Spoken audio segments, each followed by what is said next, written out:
Thank you, Mr. Chairman. Secretary Ross, on February 9th of this year, I joined Senator Cortez Masto in sending a bipartisan letter to Gary Cohn and General McMaster, raising concerns with a leaked memo from the administration that called for nationalizing 5G mobile broadband networks. As you know, the United States has been the global leader in mobile broadband since surpassing Japan in 2009.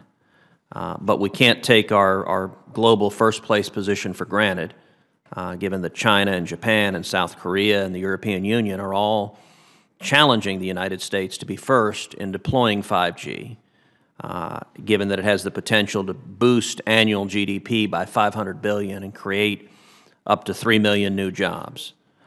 In your judgment, should the United States be nationalizing any aspect of our 5G networks? Well, I'm aware of that proposal that's been made. It has been widely circulated within the administration. But a couple of points. One, we regard 5G as quite essential both to the commercial interests and to the national security interests of the country. So the President is very keenly interested in making sure that we are the leader in 5G. There has been no final decision made on the memo itself as yet, and I don't want to get out in front of the President on it, but I think you're aware that everybody is focused on the utter importance of 5G and the importance of U.S. being the leader in it. So we have no intention of vacating that at all. Well, let me make clear at least my position, and I think the position of a great many people in Congress, is that it would be a grave mistake to nationalize 5G. And I think you would face very significant resistance in both houses for any proposal to do so. Well, I certainly don't want to sound as though I'm advocating it. I just don't want to get out ahead of the President. I understand. Secretary Chao, you and I have both been vocal supporters of the President's proposal to modernize air traffic control system. Modernizing air traffic control is one of those rare proposals that can reduce the size of the federal government and at the same time benefit the environment, save costs, save fuel, save time, and it's supported by unionized workers while at the same time having free market benefits.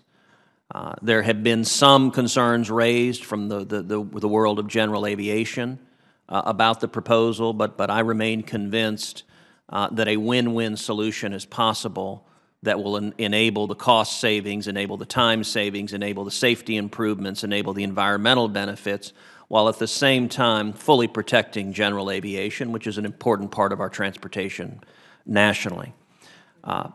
Can you share your views about the benefits of air traffic control modernization, number one, and number two, do you think it is a subject worthy of consideration for being included in an infrastructure package?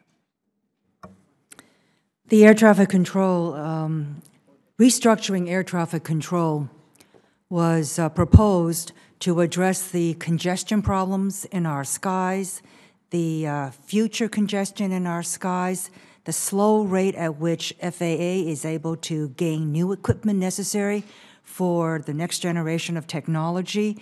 It is not a financing scheme. The proposal was to have air traffic control go into a separate nonprofit co-op-like organizational structure. It was just a governance change. Mm-hmm. It would also free up the Aviation Trust Fund, half of which is currently being used not for reinvestment in our air traffic control system, but as deficit reduction. So we still believe that restructuring the air traffic control, having it, the air traffic control aspect, move into a separate, nonprofit, co-op-like organization is the best way to address some of the issues that we have, the congestion issues, the aviation trust issues, leaving safety still with FAA. But it doesn't appear as if there's enough votes in the House nor the Senate. Thank you, Secretary Chow. Secretary Perry, as I understand it, you recently visited your alma mater, Texas A&M, and the new Rellis campus last month, and toured the Center for Infrastructure Renewal at the Bryan campus, which will serve as a leading source for developing transformative infrastructure solutions. One project in Texas that I believe you're familiar with from your time as governor is the Port of Corpus Christi Ship Channel Improvement Project. And the Port of Corpus Christi currently has the funding available to deepen and widen the port, but they're having to navigate with the Army Corps of Engineers, which can be at times slow and cumbersome and can lead to unnecessary project delays.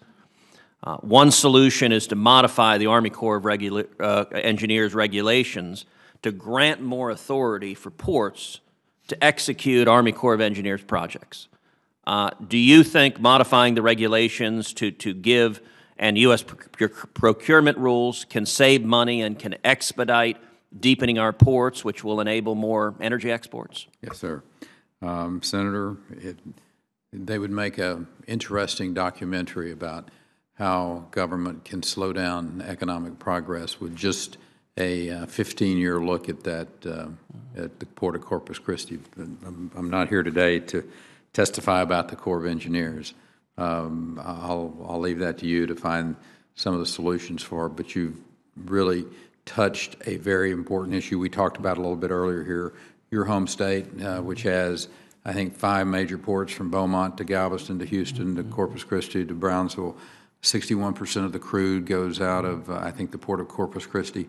So from a national security standpoint, from an economic standpoint, and in turn a geopolitical standpoint, you are absolutely correct in identifying an alternative to the way we've always done it, right, to one that could streamline substantially the process. So I salute your focus on this. I wish you good luck and smooth sailing on it.